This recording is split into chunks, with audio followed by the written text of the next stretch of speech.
Bayangkan, Singapura, raksasa ekonomi Asia Tenggara, tiba-tiba gelap gulita. Bukan karena serangan siber, bukan karena perang, tapi karena satu keputusan senyap dari Jakarta. Tombol on-off kehidupan negara ini ternyata ada di tangan Indonesia. Bangkit baru saja meletakkan jari di atas tombol itu. Singapura boleh punya gedung pencakar langit, militer canggih, dan cadangan devisa ribuan triliun. Tapi ada satu hal yang tidak bisa mereka beli dengan uang.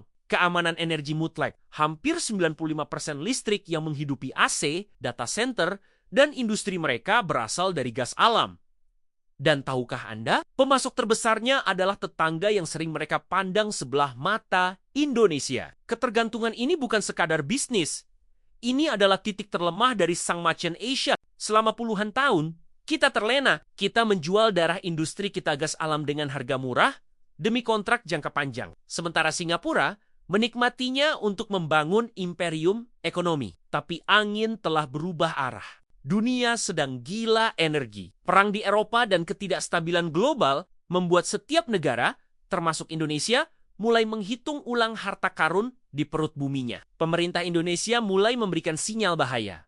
Stop ekspor gas, fokus untuk kebutuhan domestik. Ini bukan ancaman kosong. Kontrak-kontrak gas tua dari Natuna ke Singapura satu persatu mendekati masa kedaluarsa. Dan kali ini, Jakarta tidak buru-buru memperpanjangnya. Di saat Singapura panik butuh listrik untuk ribuan data center raksasa Google dan Amazon, Indonesia justru bersiap menutup keran. Jika kita menutup gerbang energi ini, ekonomi Singapura yang bertumpu pada stabilitas teknologi tinggi bisa lumpuh total. Gerbang itu kini mulai berkarat dan siap dikunci rapat. Pertama, ini soal egoisme nasional, yang jujur saja sudah terlambat kita lakukan. Dulu, kita jual gas karena kita tidak punya industri. Sekarang, program hilirisasi butuh energi masif. Pabrik pupuk menjerit kekurangan gas. Smelter butuh listrik stabil. Logikanya sederhana. Kenapa kita harus menyuapi industri Singapura agar mereka bisa memproduksi barang mahal dan menjualnya balik ke kita? SKK Migas sudah memprediksi Indonesia bisa jadi importir gas jika tidak hati-hati. Mengirim gas ke Singapura saat pabrik di Cilegon atau Gresik kelaparan adalah tindakan bunuh diri ekonomi. Prioritas Jakarta kini jelas Indonesia first. Kedua, perang energi hijau. Singapura sadar gas fosil akan habis. Mereka kini merayu Indonesia untuk mengekspor listrik bersih dari tenaga surya di Kepulauan Riau. Mereka ingin mencuci jejak karbon mereka dengan matahari milik kita. Tapi kali ini Indonesia tidak bodoh. Pemerintah mencium gelagat bahwa Singapura hanya ingin listriknya saja, tanpa mau membangun industrinya di sini. Jika kita izinkan, Indonesia hanya akan jadi baterai dan tempat sampah limbah panel surya. Aturannya kini tegas. Mau listrik hijau kami, bangun pabrik panel suryanya di Indonesia. Bawa uangnya ke sini. Bukan cuma kabelnya. Ketiga, energi adalah senjata diplomasi. Selama ini posisi tawar kita lemah soal ekstradisi, soal ruang udara FIR. Dengan memegang kendali pasokan gas, Indonesia membalikkan meja perundingan. Gas bukan lagi sekadar dagangan, tapi alat penekan leverage. Jika Singapura ingin aman, mereka harus memberi konsesi yang menguntungkan Indonesia. Ini real politik. Jika Rusia bisa menggunakan gas untuk menekan Eropa, kenapa Indonesia tidak boleh menggunakan gas Natuna untuk memastikan kepentingan nasionalnya dihormati? Keempat, Singapura tidak punya plan B yang cepat. Meski mereka punya terminal LNG untuk impor gas cair dari Amerika atau Qatar, harganya jauh lebih mahal dan tidak stabil. Infrastruktur mereka didesain untuk pipa Natuna. Mengganti sumber energi negara tidak semudah mengganti baterai jam dinding. Di celah transisi inilah, leher mereka ada di tangan kita. Sekarang kita bicara dampaknya. Jika keran gas ini benar-benar ditutup, efek pertamanya adalah tsunami relokasi industri. Hukum rimba ekonomi itu sederhana. Industri akan selalu mencari sumber air. Jika Singapura krisis energi, atau jika harga listrik mereka meroket karena harus bergantung pada LNG impor yang mahal, perusahaan multinasional tidak akan berpikir dua kali. Mereka akan angkat kaki. Dan kemana mereka pergi? Mereka tidak akan jauh-jauh. Indonesia, dengan surplus gas dan listrik yang stabil, adalah tujuan paling logis. Kita bukan lagi sekadar penonton. Kita menjadi magnet. Pabrik-pabrik yang dulunya memilih Singapura karena efisiensi, kini terpaksa melirik Batam, Jawa Tengah, atau Jawa Timur.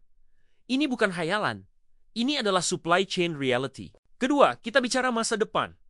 Data center. Singapura saat ini adalah hub digital Asia. Tapi mereka punya satu masalah fatal, mereka kehabisan listrik untuk menghidupi server-server raksasa itu. Google, Microsoft, Amazon, semuanya butuh daya listrik yang hilegelon stabilnya. Jika Indonesia memutus pasokan energi ke Singapura, raksasa teknologi ini tidak punya pilihan selain membangun markas datanya di tanah kita. Kita tidak lagi hanya jadi pasar konsumen yang men-scroll layar HP, tapi kita menjadi tuan rumah infrastruktur digital global. Ini artinya triliunan rupiah investasi langsung, transfer teknologi, dan kedaulatan data yang berada di tangan kita sendiri. Dampak ketiga, jauh lebih fundamental. Energi murah adalah kunci untuk keluar dari kutukan middle income trap.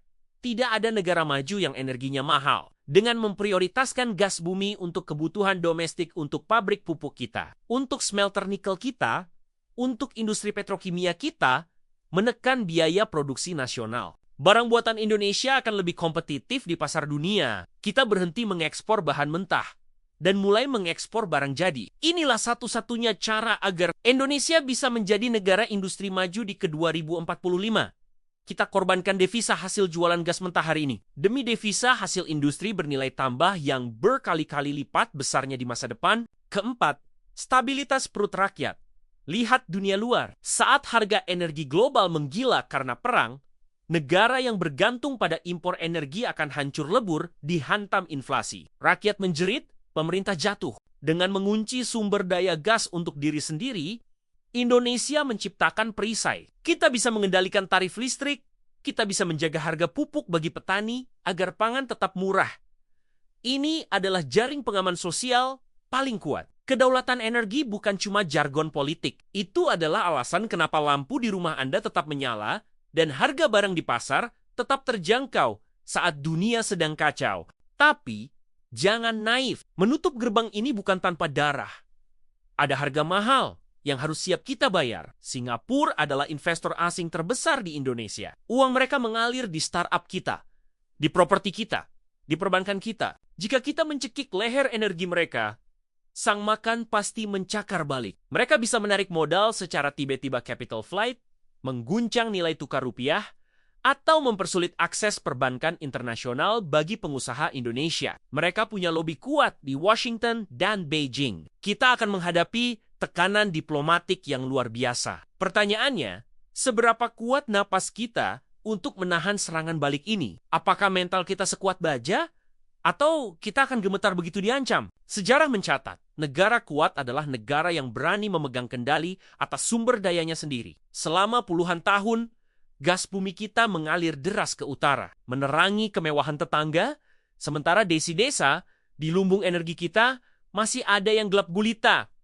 Sekarang, kartu truf itu ada di tangan kita. Pipa gas itu, kabel listrik itu, semua berhulu di tanah air ini. Pertanyaannya bukan lagi bisa atau tidak, tapi berani atau tidak.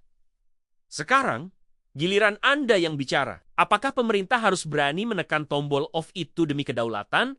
Atau kita harus tetap main aman demi investasi? Tuliskan argumen Anda di kolom komentar. Saya ingin membaca opini yang paling tajam. Dan jika Anda tidak ingin ketinggalan bedah fakta geopolitik dan ekonomi yang berani buku-bukan seperti ini, pastikan Anda subscribe dan nyalakan loncengnya sekarang. Jadilah penonton yang mengerti peta permainan dunia. Pikirkan itu, karena saat lampu di seberang sana mati, mungkin itulah saatnya bintang kita bersinar.